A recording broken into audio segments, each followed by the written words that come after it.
do Livro dos Médiuns. Hoje é a nossa 7ª aula.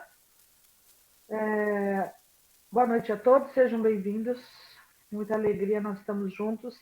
Por favor, Geraldo, se algum companheiro for entrando, né, no decorrer da aula, você autoriza, por favor, a entrada, ok?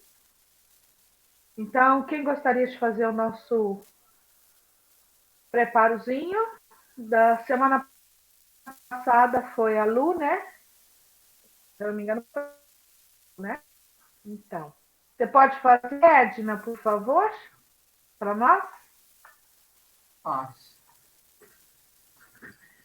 Então, nós vamos nos ligando com os nossos irmãos do plano espiritual, com o nosso Pai, agradecendo porque, mais uma vez, nós escolhemos vir aqui para nos esclarecermos, para estudarmos. Cumprimentamos e agradecemos ao mentor deste trabalho, a todos os nossos irmãos que nos ajudam e contribuem para que a gente possa se esclarecer. Há outros que vêm aqui para se esclarecerem também. Então, nós agradecemos essa bênção, porque somos privilegiados por estarmos aqui. Agradecemos ao nosso Mestre Jesus, que nos trouxe tantas lições e que nós estamos tentando caminhar por esses caminhos de luz, que um dia, com certeza, porque um dia, com certeza, nós seremos luzes. Te agradecemos, Pai, por mais este dia, por tudo que ocorreu nele, por este momento que é muito importante. E assim, com todo o nosso amor, nosso carinho, nós vamos dizer ao nosso Pai a oração que o nosso Mestre Jesus nos ensinou. Pai nosso que estais nos céus, santificado seja o vosso nome, venha a nós o vosso reino. Seja feita a vossa vontade, Pai, assim na terra como nos céus. O pão nosso de cada dia nos dai hoje. Perdoa, Senhor, as nossas dívidas, assim como perdoamos os nossos devedores. Não nos deixes cair em tentação e livra-nos, Pai, sempre de cometermos o mal. Que assim seja, graças a Deus e graças a Jesus.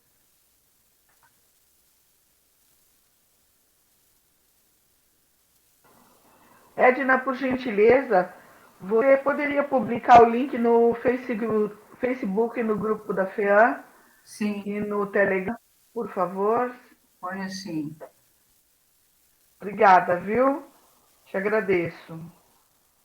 Eu publiquei a chamada, mas eu não consegui publicar o link agora, tá? Te agradeço muito. Então, só fazendo uma pequena recapitulação, nós estamos no capítulo 4 da primeira parte do Livro dos Médiuns. Nós estamos falando sobre os dos sistemas. Na realidade, nós estamos conversando, discutindo e compreendendo os sistemas que as pessoas propuseram, que justificavam os fenômenos espirituais, né? Os fenômenos espirituais que aconteciam à época em que Kardec estava codificando a doutrina espírita, os fenômenos sobrenaturais, né? Os fenômenos espíritas, as mesas girantes, as escritas diretas ou indiretas, né? Feitas com aquelas cestinhas onde se acoplavam as canetas ou os lápis e eram respondidas perguntas, né?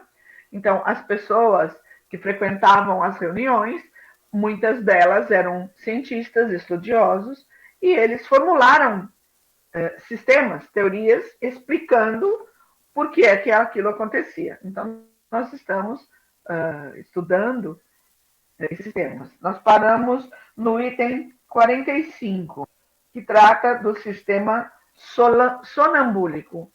É uma das explicações, né, que as pessoas justificavam o porquê que aquilo acontecia.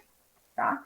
E é interessante esse capítulo, porque conforme Kardec explica, né, como as pessoas entendiam os fenômenos em si, ele elucida o porquê que aquele sistema era incorreto.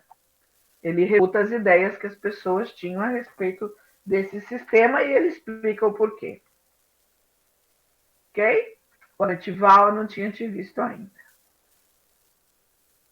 Vamos lá? Débora, você pode ler para nós o sistema sonambúlico, por favor? É o 45. 45. Sistema sonambúlico. Mais adeptos teve este, que ainda conta alguns. Admite, como o anterior, que todas as comunicações inteligentes provêm da alma ou espírito do médium. Mas, para explicar o fato de que o médium tratar de assuntos que estão fora do âmbito de seus conhecimentos, em vez de supor a existência nele de uma alma múltipla, atribuiu essa aptidão a uma sobreexcitação momentânea de suas faculdades mentais. E a espécie de estado sonambúlico ou estático, que lhe exalta e desenvolve a inteligência. Não há negar, em certos casos, a influência dessa causa.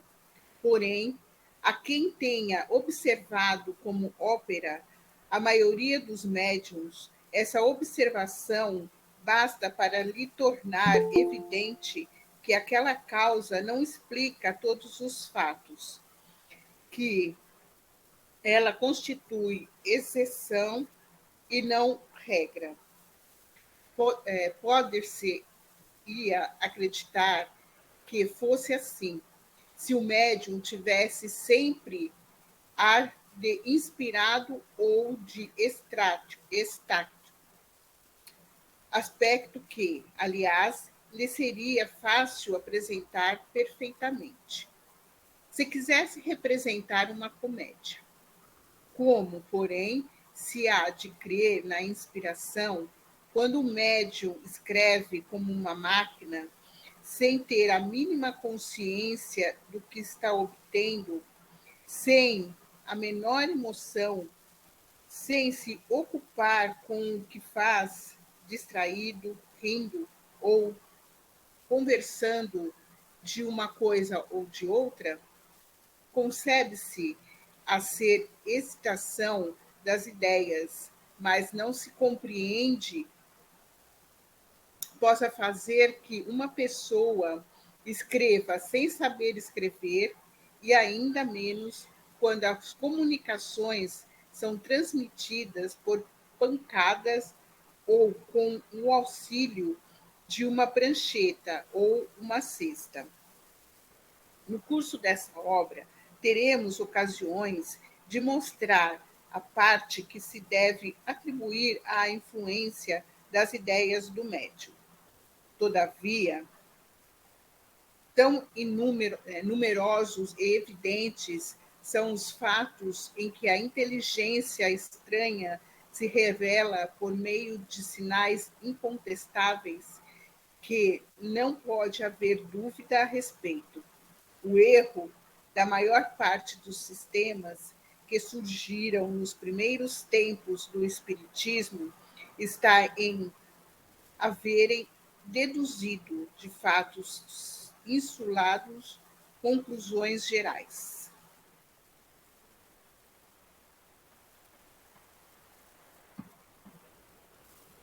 Você quer falar alguma coisa, Débora? Ou posso concluir? Então, nesse sistema sonambúlico, era um pouquinho só que está travando. Espera aí.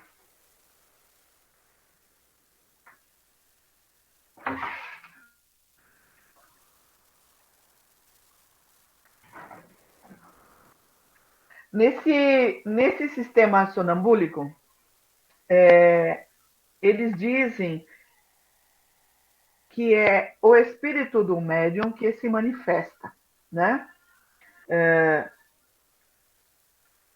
Mas para explicar que o médium trate de assuntos que estão fora do âmbito do seu conhecimento, né?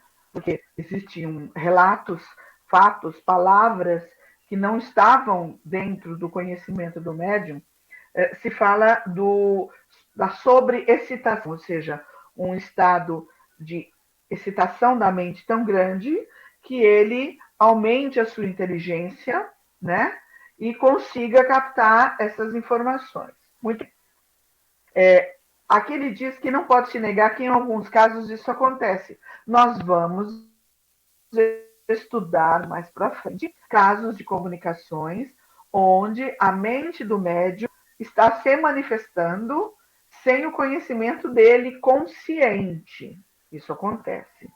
Porém, ele fala que na maioria dos casos, se você observar, você vai perceber que você claramente vê que é uma inteligência estranha do médium. Por exemplo, médiuns que são analfabetos, que não aprenderam a escrever, estão escrevendo discursivamente. Outros médiuns que estão escrevendo sem se darem conta do que estão escrevendo. Eles estão conversando com outras pessoas e a mão está ali, ó, funcionando, guiada por uma outra inteligência, por uma outra força. E ele está ali conversando com outra pessoa sobre outro assunto. Ele nem está diante, nem está sabendo o que está acontecendo, né?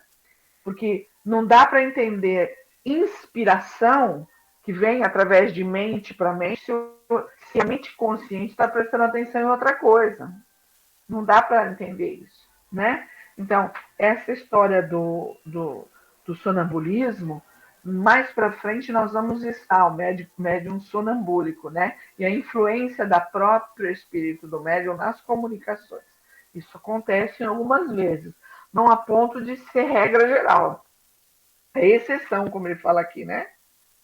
O erro da maior parte dos sistemas nos primeiros tempos e ilusões gerais, né?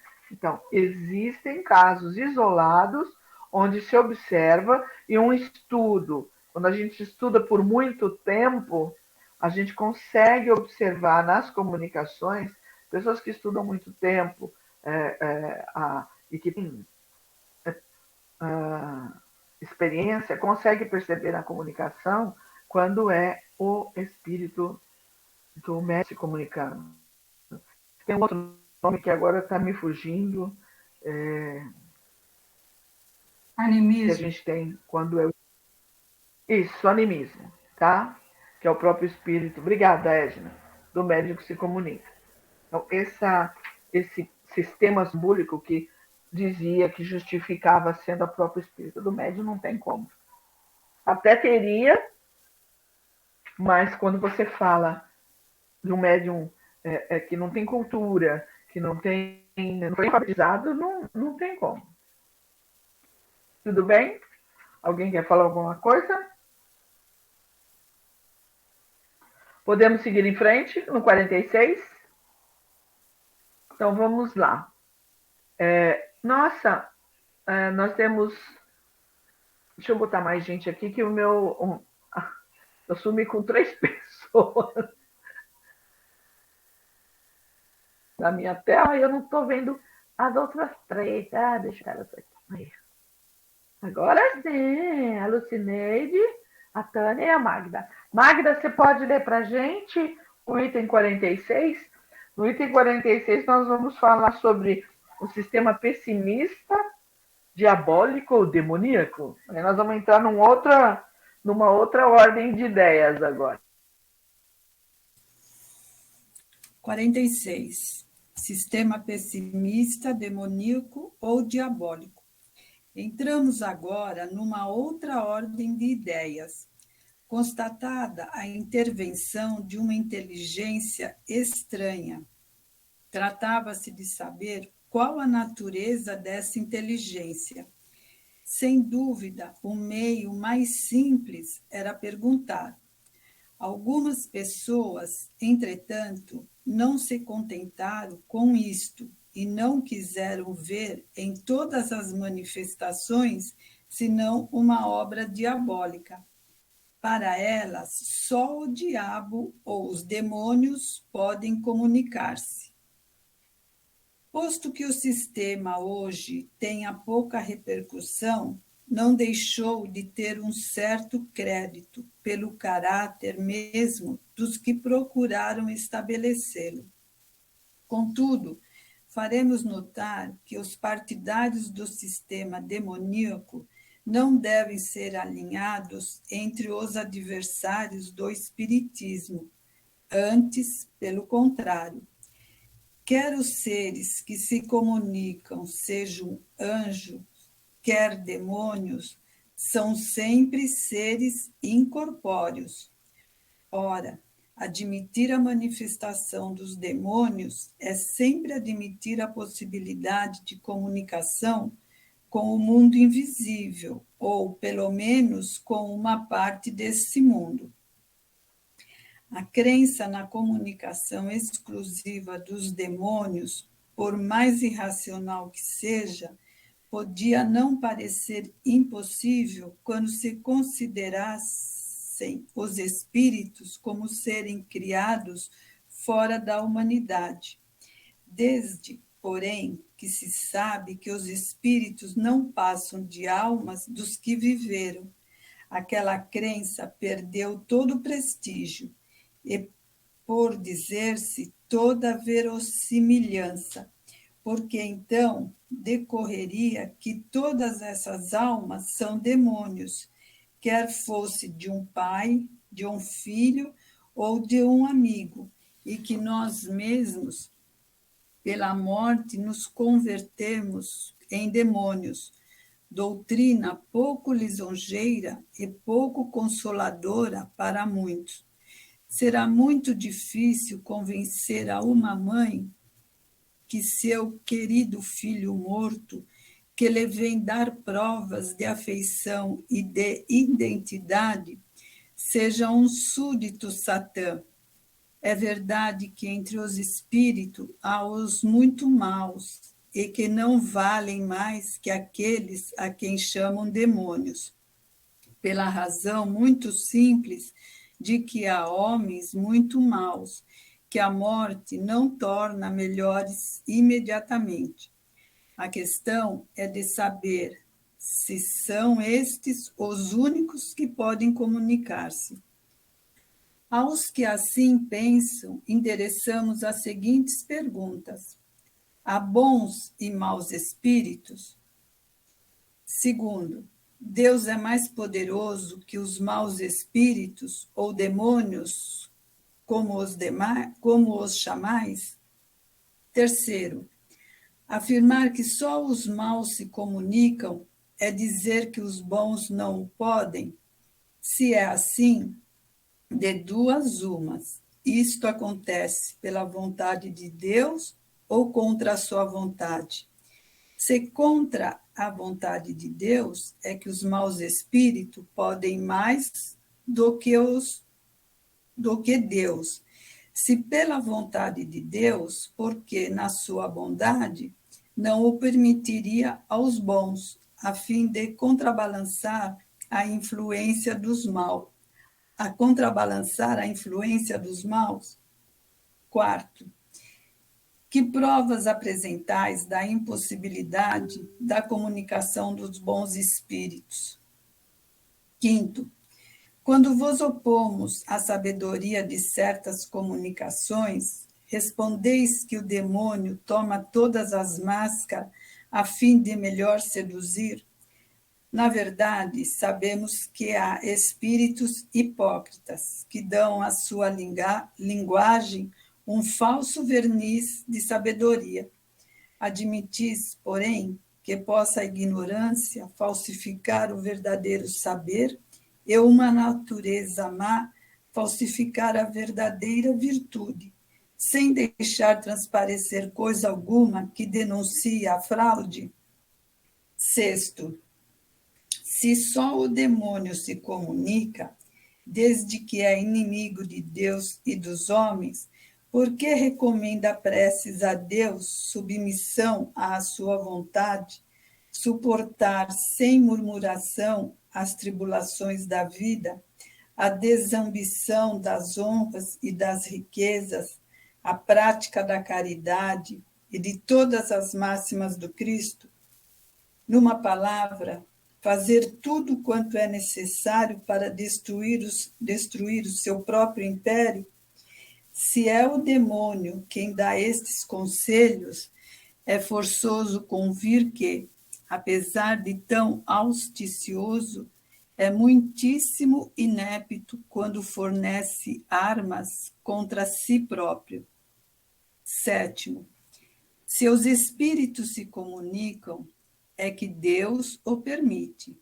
Vendo comunicações boas e más, não será mais lógico pensar que Deus o permite a uns para que nos experimente e a outros para que nos aconselhem o bem? Que pensaríeis de um pai que deixasse o filho à mercê de exemplos e conselhos perniciosos e que dele afastasse, que lhe interditasse as pessoas que poderiam desviá-lo do mal? Deve pensar-se que Deus, a bondade por excelência, fará o que não faria um bom pai? 9. A Igreja reconhece como autênticas certas manifestações da Virgem e de outros santos, nas aparições, nas visões, nas comunicações orais, etc. Não é tal crença contraditória da comunicação exclusiva dos demônios? Cremos que certas pessoas seguiram esta teoria de boa fé, mas também que muitos a adotaram simplesmente com o intuito de se não ocuparem dessas coisas, por causa das más comunicações que se expõem a receber, dizendo que só o diabo se manifesta. Quiseram espantar, mais ou menos, quando se diz a uma criança: não toque nisto, você se queima. A intenção pode ser louvável, mas foge ao objetivo, porque a proibição apenas excita a curiosidade e o medo do diabo segura muita pouca gente. Querem vê-lo, quando mais não seja, para ver como é feito, e admiram-se por não ser tão negro quanto imaginavam. Não seria possível descobrir outro motivo para esta teoria exclusiva do diabo? Há criaturas que pensam que todos quantos não são de sua opinião estão errados.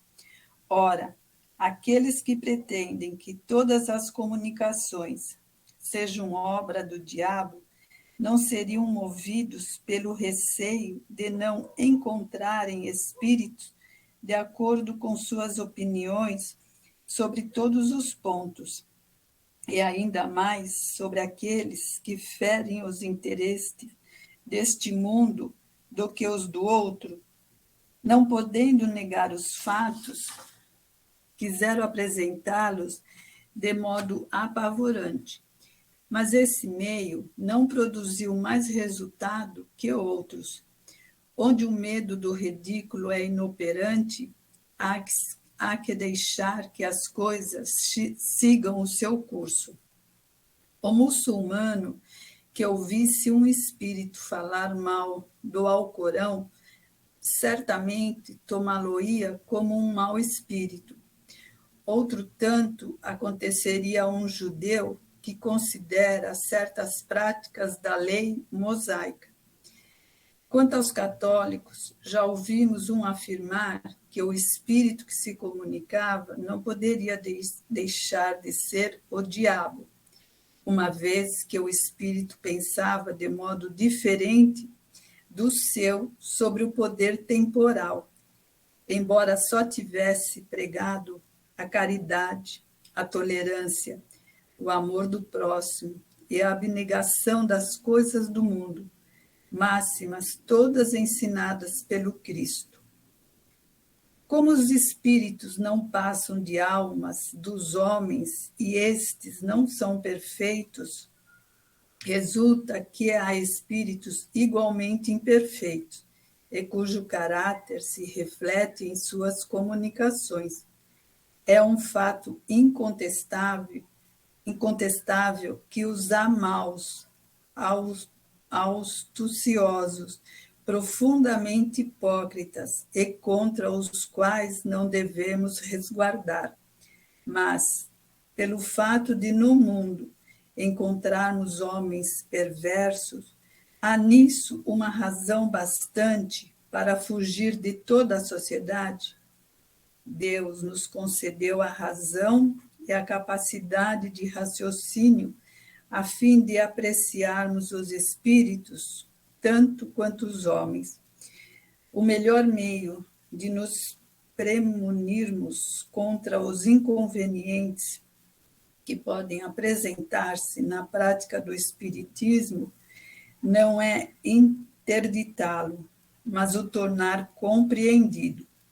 Um medo imaginário, só por um instante, impressiona e não afeta todas as pessoas, mas a realidade demonstrada com clareza é por todos compreendida.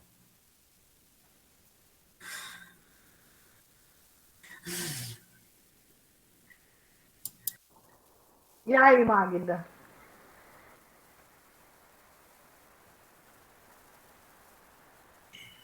E aí, assim, imaginação, essa coisa de diabo. Diabo nunca existiu e não existe. Então, eu acho assim, que quando eles não queriam, eles não entendiam, não queriam aceitar, eles diziam que essas manifestações eram coisas do diabo. Então, eles levavam por esse lado, né? Mas o diabo não existe. Se existe algum mal, é porque nós deixamos que isso acontecesse, né? Então, tem bons espíritos e tem maus espíritos? Tem, né? Para isso, a gente está aqui estudando, aprendendo, né?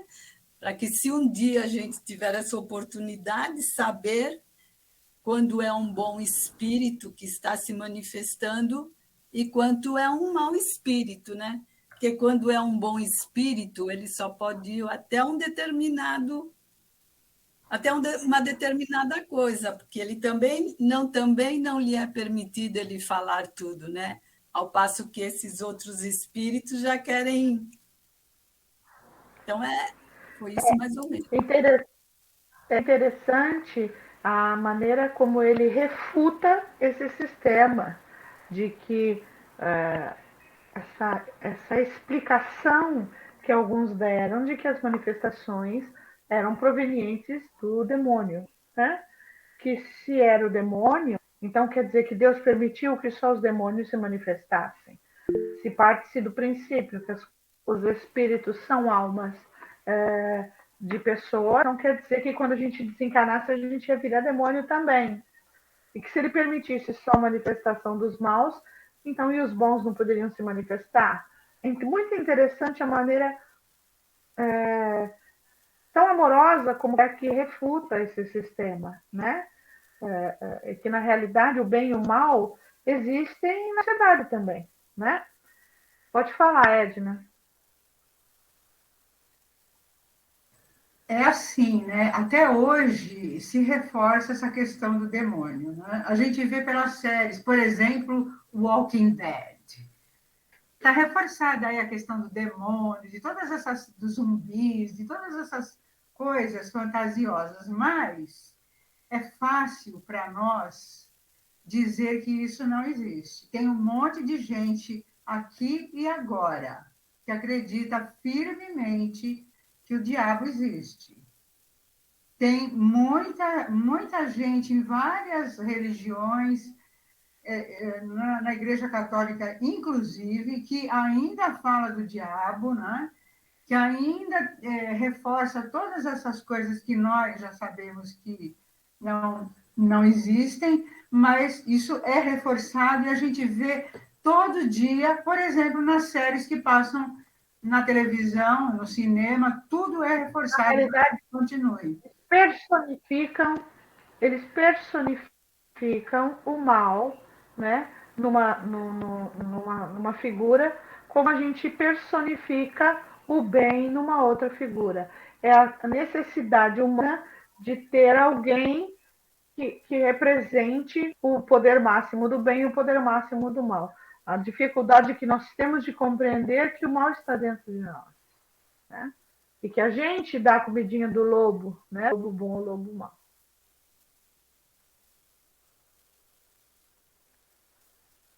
Tudo bem? Podemos continuar? O Rodrigo levantou a mão. Pode falar, Rodrigo.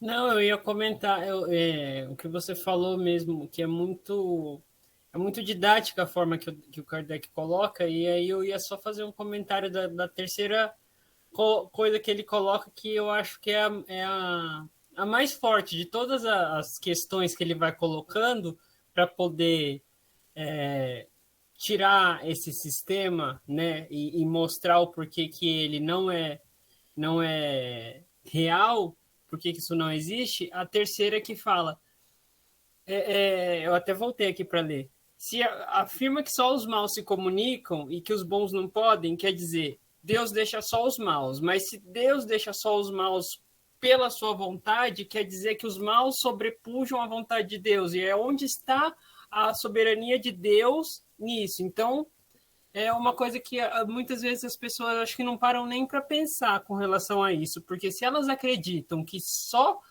o mal pode e tem essa capacidade, essa condição, acho que elas não param para refletir que nisso elas acabam até tornando controversa a própria fé delas, a própria crença que elas têm. A própria figura divina se torna menor e menos potente, com menos poder diante dessa afirmação, né? Na realidade, como ele fala, né, quanto mais a gente gosta do proibido, do perigoso, em vez de fazer afastar, ter medo, daí que a gente quer ver mesmo. Aí que a gente quer saber mesmo, onde é que ele está, que tamanho que ele tem, que cor que ele tem. Não é? A gente tem muitas pessoas que gostam desse item, né, desse assunto. Tudo bem? Podemos seguir? Vamos ao item 47, sistema otimista. Lucineide, você pode ler para nós? Leio sim. Sistema otimista. Ao lado dos sistemas que só veem nos fenômenos a ação dos demônios, há outros que só veem a dos espíritos bons. Partem do princípio de que, liberta da matéria, a alma está livre de qualquer véu e deve possuir a soberana ciência e a soberana sabedoria. Essa confiança cega na superioridade absoluta dos seres do mundo invisível tem sido para muitas pessoas a fonte de numerosas decepções. Elas tiveram de aprender à própria custa a desconfiar de alguns espíritos, tanto como desconfiavam de alguns homens. Ou seja, né, acho que aí tem um desequilíbrio muito grande, né, entre um e outro. Né? Um é o diabo, o outro é o santo, né? E a gente já sabe, né, que os espíritos são aquelas almas que já viveram na Terra, né? Com suas imperfeições e as suas virtudes também, né? E que não tem ainda, né? Não são todos que atingiram essa supremacia para ser seres de luz. E que isso fica muito claro quando a gente ouve, né? Ai, tal pessoa faleceu, ai, é tão bonzinho, aprontou aprontou misérias aqui na Terra, mas morreu, ficou bonzinho, né? Então, acho que entre um e o outro são dois extremos aí que não são bons para ninguém. Porque nós nos transformamos na espiritualidade, nós não nos transformamos em santos, nós passamos para a espiritualidade exatamente com o caráter que nós temos aqui, né? Com acrescido das qualidades e defeitos que nós queremos aqui. Então, nós somos o que nós somos daqui, não tem nada de diferente. Essa crença, esse sistema que acredita que ter retirado o véu da carne, né? Nós adquirimos toda a sabedoria. Podemos adquirir conhecimento, mas não moralidade. É muito diferente. Nós adquirimos, sim, a lembrança das nossas encarnações, o conhecimento da nossa situação evolutiva, sim, mas não a moralidade, de maneira alguma.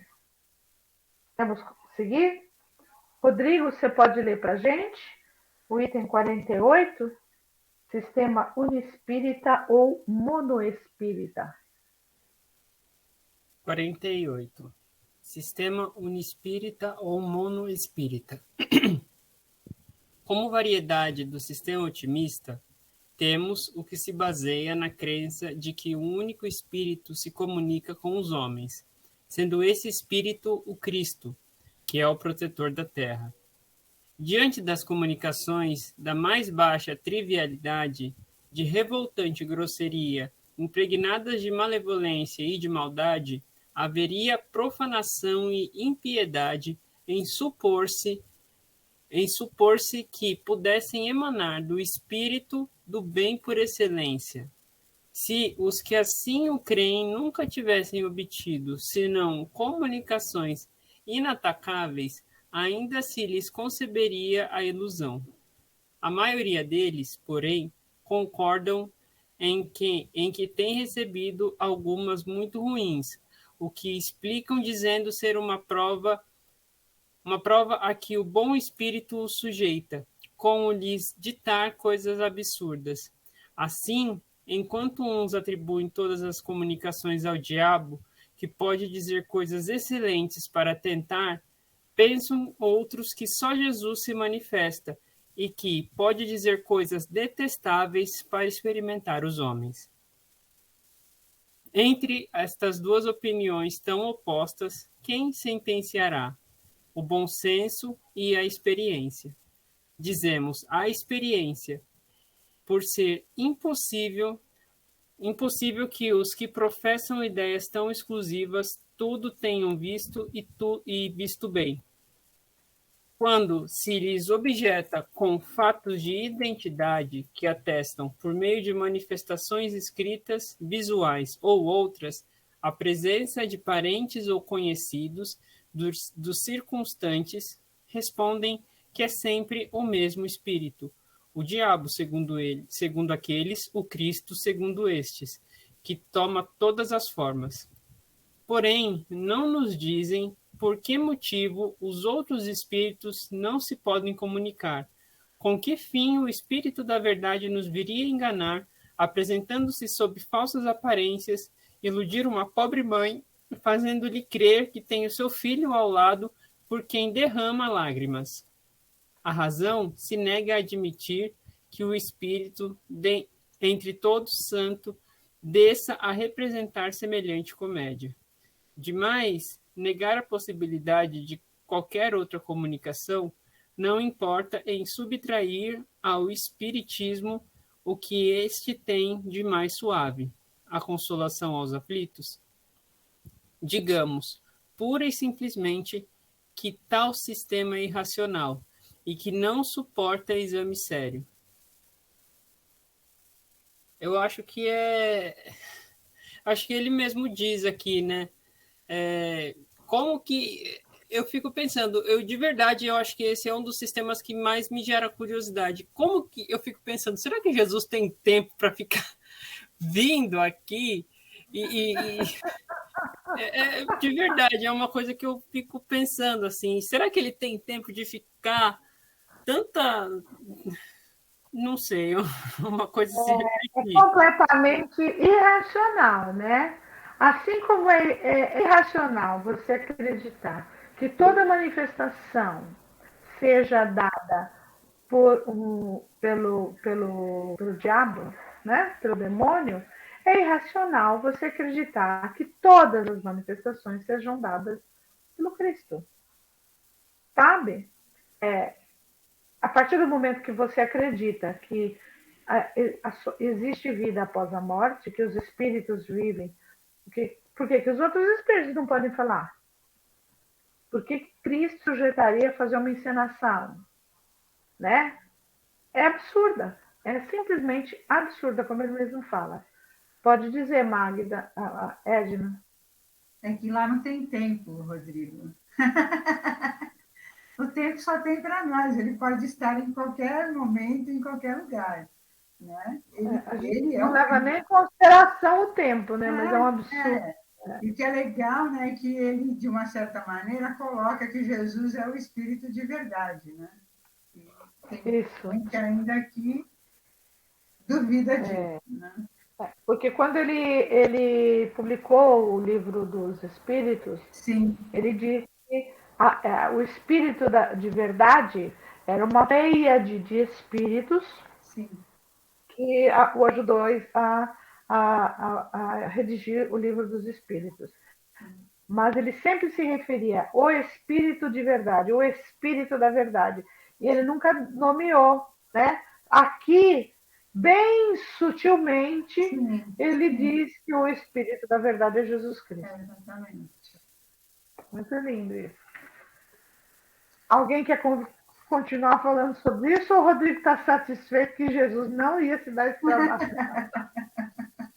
Não, eu acho engraçado também, engraçado assim, modo de falar, eu acho interessante, porque eu faço uma comparação com aquelas pessoas que falam assim, elas só admitem essa coisa da manifestação vir de Jesus, vir do Espírito de verdade, elas pegam isso realmente com muita força, e aí elas falam que Deus falou comigo. E elas não admitem que esse conselho elas realmente podem ter recebido de um espírito querido, de algum parente ou de alguma coisa.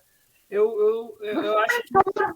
né? Mentor, do seu anjo de guarda. Exatamente, exatamente. Tá, mas eles falam, Deus falou comigo. É a pretensão de quem ensina e a ingenuidade de quem aprende. Entendeu? É isso. Né? Mas vamos tocar em frente. Sistema multiespírita ou poliespírita. Eu vou deixar isso para a Edna ler, por favor. Todos os sistemas que analisamos até agora, incluindo os que negam os fenômenos, baseiam-se em algumas observações incompletas ou mal interpretadas. Se uma casa é vermelha de um lado e branca do outro, aquele que a vir apenas de um lado afirmará que é vermelha, enquanto aquele que a vir do outro lado dirá que é branca. Ambos estarão errados e certos, mas aquele que vir a casa de todos os lados dirá que ela é vermelha e branca, e será o único com razão. É a questão do ponto de vista, não é? Acontece a mesma coisa em relação à opinião que se faz do Espiritismo. Ela pode ser verdadeira em alguns aspectos e falsa, caso se generalize o que é apenas parcial. Se tome por regra o que é apenas exceção, considerando como um todo o que apenas é parte. É por isso que dizemos que todo aquele que quer estudar seriamente essa ciência deve ver muito e por muito tempo. Somente o tempo irá lhe permitir compreender os detalhes, perceber as nuances delicadas, observar uma multidão de fatos característicos que serão para ele raios de luz. Mas, se ficar na superfície, irá se expor a um julgamento prematuro e, por consequência, errôneo. Eu acho maravilhoso ele falar que o Espiritismo é uma ciência. Né? Eis as consequências gerais deduzidas após uma observação completa e que formam agora, pode-se dizer, a crença universal dos espíritas, visto que os sistemas dissidentes não são mais do que opiniões isoladas. Primeiro, os fenômenos espíritas são produzidos por inteligências extracorpóreas, isto é, pelos espíritos. Segundo, os espíritos constituem um mundo invisível, estão em todos os lugares, povoam os espaços ao infinito, estão sem cessar ao redor de nós e estamos sempre em contato com eles. Terceiro, os espíritos agem incessantemente sobre o mundo físico e sobre o mundo moral, e são uma das forças da natureza. Quarto, os espíritos não são seres à parte na criação. São as almas daqueles que viveram na Terra ou em qualquer outro mundo e que se despojaram do seu envoltório corporal. Por conseguinte, as almas dos homens são os espíritos encarnados e quando desencarnam, se tornam espíritos. Que aqui vale lembrar que assim, só se o Kardec chama de alma quando você está encarnado. Na verdade, tudo é espírito, né? É só para uma explicação didática, né? Quinto, há espíritos de todos os graus de bondade e de maldade, de saber e de ignorância. Sexto, são todos submetidos à lei do progresso e todos podem chegar à perfeição. Mas como todos possuem seu livre-arbítrio, podem alcançá-la num tempo mais ou menos longo, conforme seus esforços e suas vontades. Sétimo, são felizes ou infelizes, de acordo com o bem ou o mal que fizeram durante a vida e o grau de adiantamento que alcançaram. A felicidade perfeita e sem mácula é partilhada somente pelos espíritos que alcançaram o grau supremo da perfeição, que, por exemplo, é o Cristo, né? Todos os espíritos, em determinadas circunstâncias, podem se manifestar aos homens.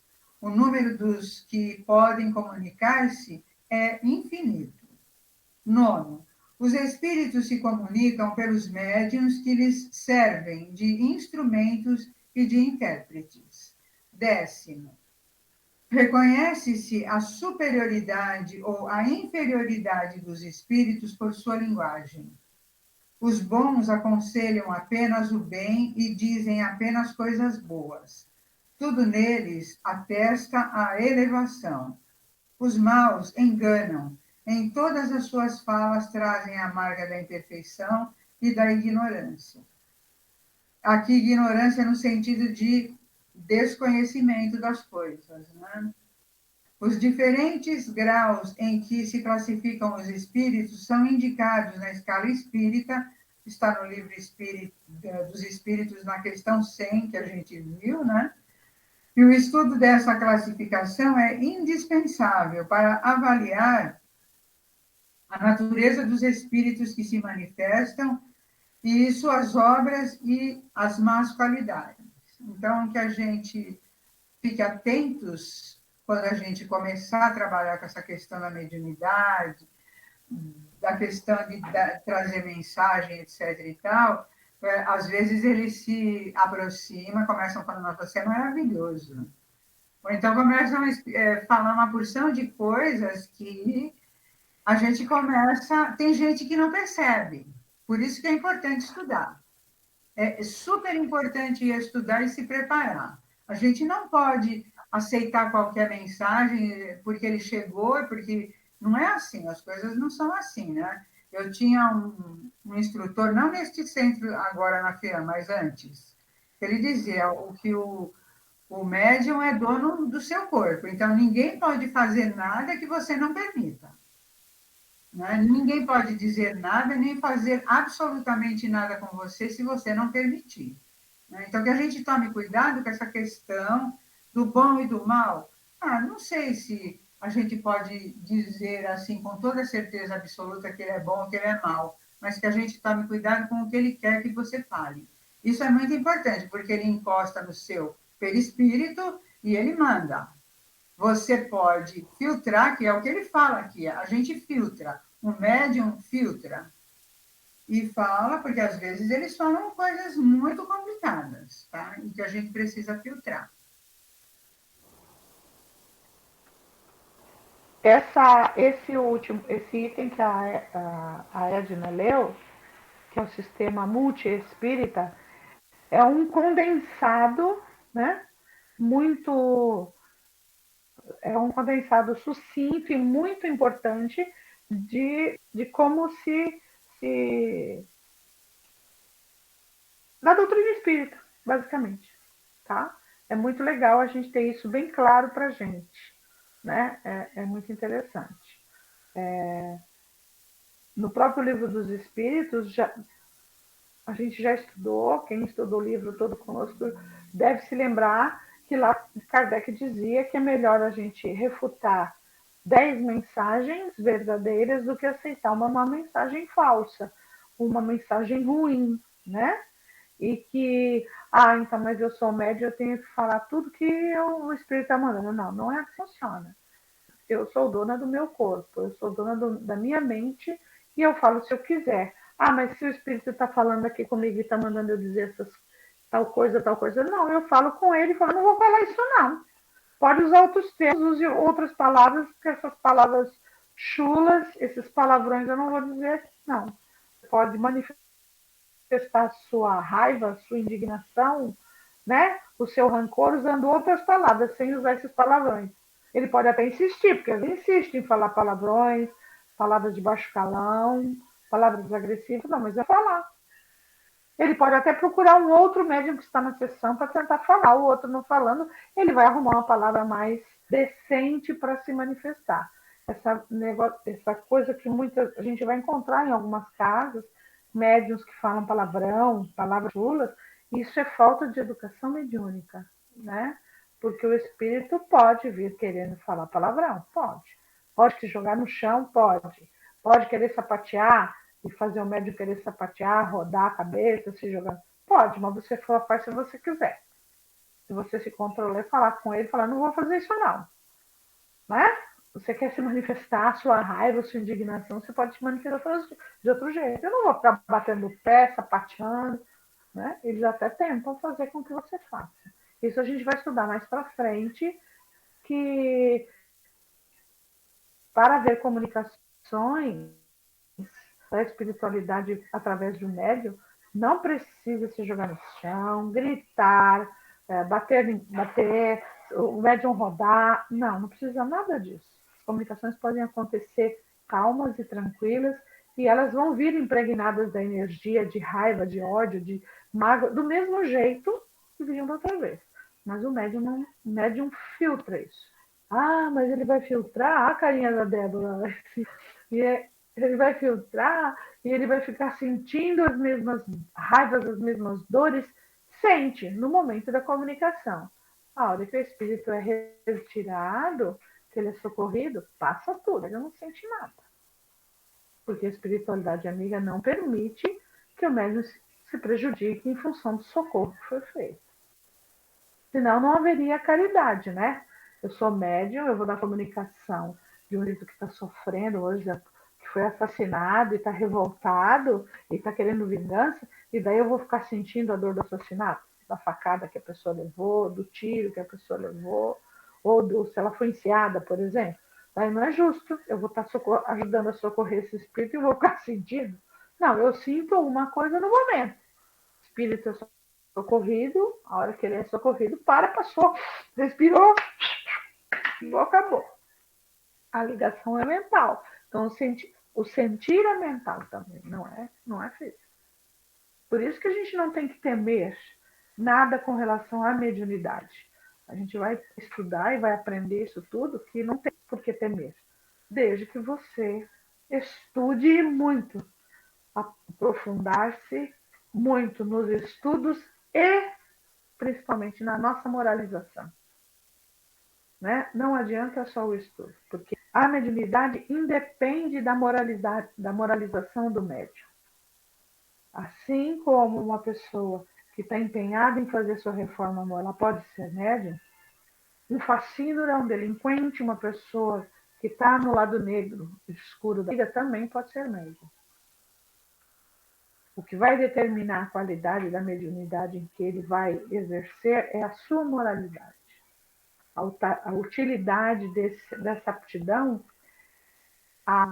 o amparo espiritual que ele vai ter, as consequências e a utilidade disso vai depender da moralidade que ele impuser à sua própria vida. Entendeu? Por isso que a gente tem que se pautar nisso. A qualidade do que eu vou receber, do que eu vou passar e do que eu vou produzir. É assim como, vamos supor, qualquer trabalhador, né? Escolher uma profissão, ele vai ser melhor trabalhador ou pior trabalhador de acordo com o esforço que ele fizer em aprimorar a sua aptidão. Não é assim? Professora A e uma professora B. Elas duas fizeram magistério, por exemplo. O magistério é igual para as duas. Agora, uma vai ser melhor educadora do que a outra, de acordo com o esforço que cada uma fizer para ser uma melhor educadora. E aí vai o esforço pessoal, ou a empatia com o aluno, o esforço em preparar aulas mais didáticas, o esforço em entender as dificuldades de cada aluno da sua sala. Quem já foi professor sabe disso. Existem N mecanismos que você pode utilizar para se aprimorar. Então, é aí que o resultado vai fazer diferença. Porque o magistério é igual para todos. A mediunidade é a mesma coisa. A diferença vai ser a moralização, o evangelizar-se, o viver o evangelho de Jesus. Por isso que o evangelizar-se é tão importante. Não adianta conhecer o evangelho. Eu reforço sempre muito isso para todas as pessoas que já assistiram às minhas aulas, que eu já dei muito aula em escola, e que assistem às preleções das minhas palestras, eu reforço muito. A evangelização da nossa vida é fundamental. Não adianta conhecer, é preciso viver. Porque conhecer é fácil. É ler, estudar, a gente acaba decorando até os capítulos do Evangelho. Mas viver é que é o fundamental. E é isso que o Cristo pede para a gente. É viver o que ele está pedindo ali. Porque quando você vive, você se transforma. E daí você vai ter à sua volta outra qualidade, né? De proteção. E daí não tem porquê. Eu não quero mexer com esses espíritos. Por que eu não quero mexer com esses espíritos? Porque eu sei o meu lado escuro. Eu tenho medo do meu lado escuro. Todos nós temos um lado escuro, não é? Agora, quando eu me esforço em me evangelizar, em me moralizar, eu conheço esse lado escuro, eu aprendo a dominar esse lado escuro, a usar esse lado escuro para o bem. E daí não tenho que temer a espiritualidade mais. Nem a que ainda está na escuridão e que precisa de socorro, nem a espiritualidade boa. Estou certa ou não estou, Edson? Não é isso? Sim, isso mesmo. Tudo Não tem é. por que temer. A gente Ok? vive para isso. E assim nós encerramos. Né? Tudo isso. Então, a gente encontra, quando a gente começa a estudar mediunidade, pessoas com muito medo, com muito receio. Eu quero só ler, eu quero estudar, não quero me envolver com isso. Por quê? Porque temos medo do nosso lado escuro. E nós sabemos que todos nós temos um lado escuro. E apesar de a gente querer se evangelizar, a gente não quer mexer nesse escuro. Mas a gente precisa mexer no lado escuro da gente. Sim. A gente só se evangeliza mexendo no lado escuro.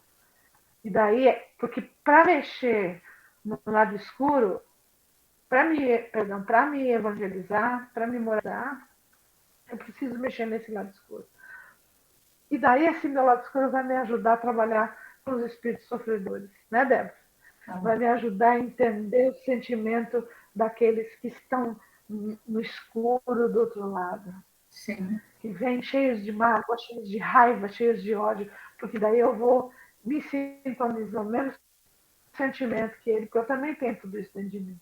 E daí é maravilhoso, quando você consegue sentir isso também, compreender essa dor do outro. Nossa, isso é lindo. E daí você vê um espírito que veio cheio de ódio, de rancor, se dobrar, né? E receber a luz e sair diferente. E andar de braços com o mentor e querer renovar a sua vida depois, às vezes até de centenas de anos na escuridão, de um Sim. umbral, de um abismo na selva. Nós precisamos desse lado escuro. E quando a gente lida com ele, gente, o medo passa todinho. Porque daí a nossa proteção é muito maior. Ah, já é grande, né? Sim.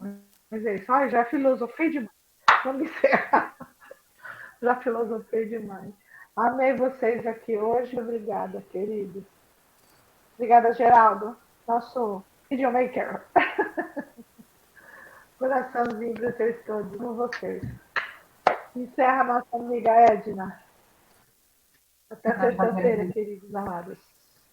Nós agradecemos a Deus por todos os esclarecimentos. Tomara que a gente pense que é especialmente importante estudar, para que a gente possa assimilar. Estudar somente não é o caminho, né? A gente precisa estudar e colocar em prática. Isso que é o importante, que foi o que Jesus nos ensinou.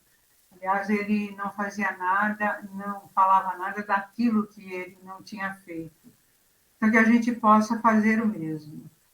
Que a gente agradeça todos os dias por este privilégio de estarmos estudando, nos esclarecendo. Agradecemos a todos os nossos irmãos que conosco estão aqui, que nos intuem para que a gente pergunte, para que a gente fale, que a gente exponha as coisas que são necessárias. E assim, nesse momento de tantos presentes que nós recebemos, nós vamos doar um pouco daquilo que nós recebemos, vibrando pela paz do universo, por todas as moradas da casa do Pai, vibrando pela humanidade inteira da qual nós fazemos parte. Vibramos para que esse véu de escuridão que ainda envolve tantos dos nossos irmãos possa ir se descerrando, para que as pessoas possam ir se sentindo amparadas, olhando para a verdade e tirando tantas coisas, tantas crenças tristes, tantas crenças antigas que muita gente ainda alimenta. Então, nós vibramos por todos nós, que nós possamos ajudar a quem necessita. Há muitos necessitados no mundo, não só de coisas materiais, mas especialmente de ensinamentos espirituais, que possamos pacificar, que possamos ajudar com a nossa vida, com os nossos atos. Que Deus nos abençoe, abençoe a nossa família e que a gente possa estar aqui na próxima semana novamente. Que assim seja, graças a Deus e graças a Jesus. Paz e luz para todos nós, queridos.